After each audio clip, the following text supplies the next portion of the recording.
बताया जा रहा है।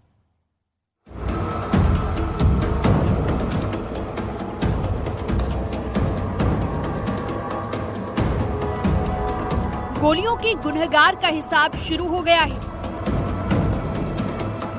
उमेश की फैमिली को पहला इंसाफ।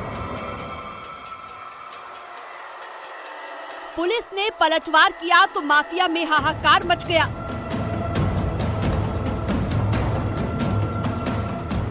गवाह का मर्डर, शूटर का गेम ओवर।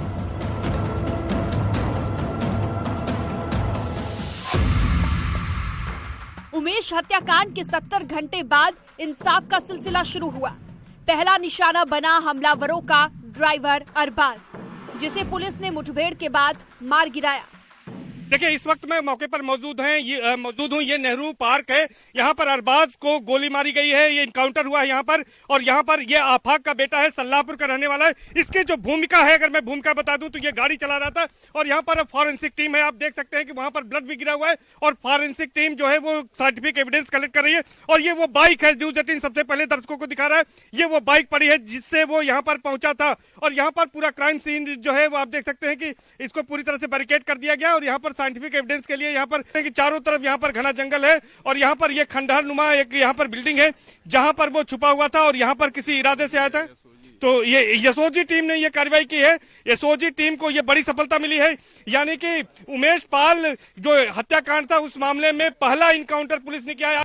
3 दिन से खाक छान रही एसटीएफ को खबर मिली थी कि एक हमलावर जिसका नाम अरबाज है वो धूमनगंज के नेहरू पार्क के करीब मौजूद है और भागने की फिराक में है।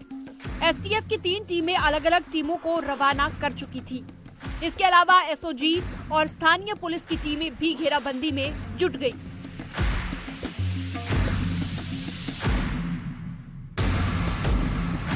पुलिस की टीमों को देखते ही अरबाज ने भागने की कोशिश की। उस वक्त उसकी मोटरसाइकिल उसके साथ थी, लिहाजा शूटर अरबाज ने बाइक से ही भागने की कोशिश की। लेकिन माफिया राज को मिट्टी में मिलाने का प्रण लेने वाली सरकार में माफिया और अपराधी भला कैसे भाग सकते थे। अभी अरबाज भागते हुए चंद कदम दूर ही पहुंचा था, तभी पुलिस की टीमों ने उसे घेर लिया। लेकिन इस बीच माफिया के गुर्गे ने गन निकाली और पुलिस की टीम पर फायरिंग शुरू कर दी। लेकिन अपने सिपाही और गवाह को खोने के डर से गुस्से से भरी पुलिस ने इस बार कोई गलती नहीं की और जवाब में पुलिस की बंदूकें भी गोलियां उगलने लगी। चंद मिनट के अंदर ही माफिया का गुर्गा अरबाज ढेर हो गया।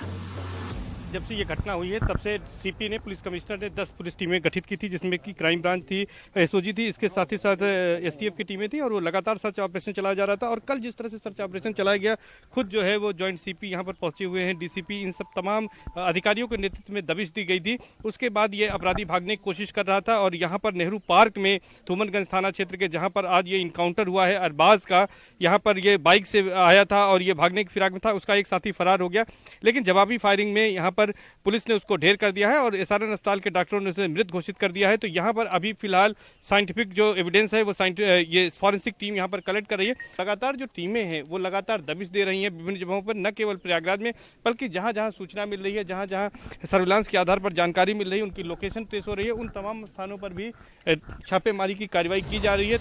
अरबाज के मारे जाने के फौरन बाद उसे अस्पताल ले जाया गया।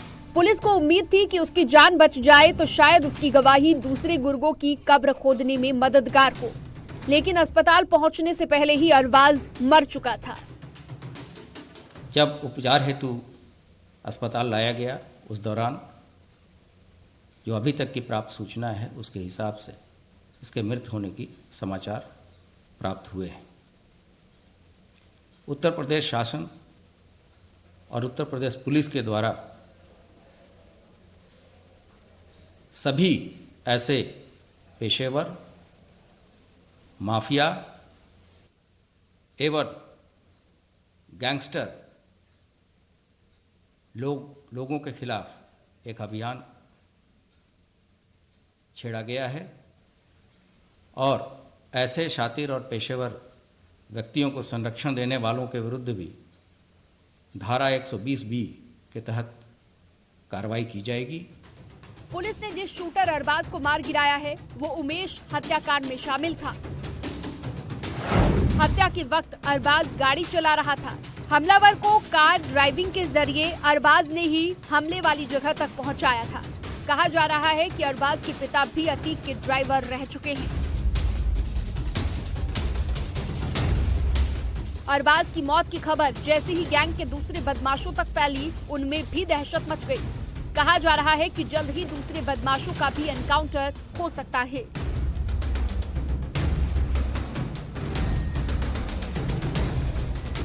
Bureau report, news 18।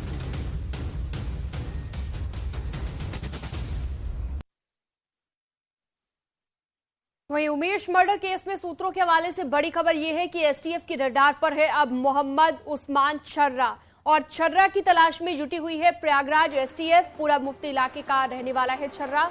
गुजरात के अहमदाबाद में है छर्रा का फ्लैट। छर्रा के फ्लैट में रुकते थे अतीक से मिलने वाले, और अतीक का करीबी बताया जा रहा है उस्मान छर्रा। उमेश हत्याकांड के बाद से ही फरार चल रहा है उस्मान छर्रा, तो अब अगला टारगेट जो है वो उस्मान छर्रा बताया जा रहा है। ये एक ही फ्लैट में रुका करते थे। अब एसटीएफ की रडार पर है मोहम्मद उस्मान छर्रा। धारा सिंह फोन लाइन पर जुड़ गए हैं ज्यादा जानकारी के साथ। धारा सिंह, हम देख रहे हैं एक के बाद एक लगातार एसटीएफ एक्शन ले रही है, और अब अगला टारगेट जो नजर आ रहा है वो है उस्मान। जी बता दें कि उस्मान छर्रा ये प्रयागराज के हटवा गांव का रहने वाला है।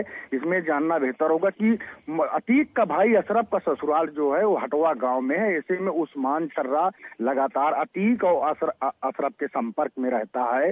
जैसे ही अतीक अहमद की जेल बदली जाती है, वो गुजरात के साबरमती जेल में भेजे जाते हैं, तो जो अब तक सोर्सेस बता रहे हैं हमारे कि उस्मान छर्रा अहमदाबाद पहुंचता है, वहां एक फ्लैट खरीद लेता है। तो अतीक से मिलने वाले सभी लोग उस्मान छर्रा के ही फ्लैट में वहां पे ठहरते थे। वहीं से तमाम आगे की बातचीत होती थी। तो कहीं ना कहीं यूपी एसटीएफ यह मान कर चल रही है कि जब इस शूट आउट कांड को अंजाम देने से पहले कहीं ना कहीं जब अतीक के पास पहुंचे थे, आगे की रणनीति तैयार की जा रही थी। इस दौरान उस्मान छर्रा की फ्लैट पे लोग ठहरे थे, जिसके बाद से उन्हें बरेली जेल भेजा जाता है। वहां से पुलिस हत्याकांड की आगे की पूरा वारदात का एक जरिया बढ़ाया जाता है। तो कहीं ना कहीं यूपी एसटीएफ के रडार पे उस्मान छर्रा है, जो इस घटना के बाद से लगातार फरार बताया जा रहा है। ऐसा माना जा रहा है कि अगर एसटीएफ की गिरफ्त में उस्मान छर्रा आ जाता है तो इसके तमाम आगे के राज जो है वो फाश हो सकते हैं। बिल्कुल, और भी कई खुलासे हो सकते हैं, तमाम राज पर्दाफाश हो सकते हैं। बहुत शुक्रिया तमाम जानकारी के लिए आपका धारा से। और यहाँ रुकते एक छोटे से ब्रेक के लिए। जल्द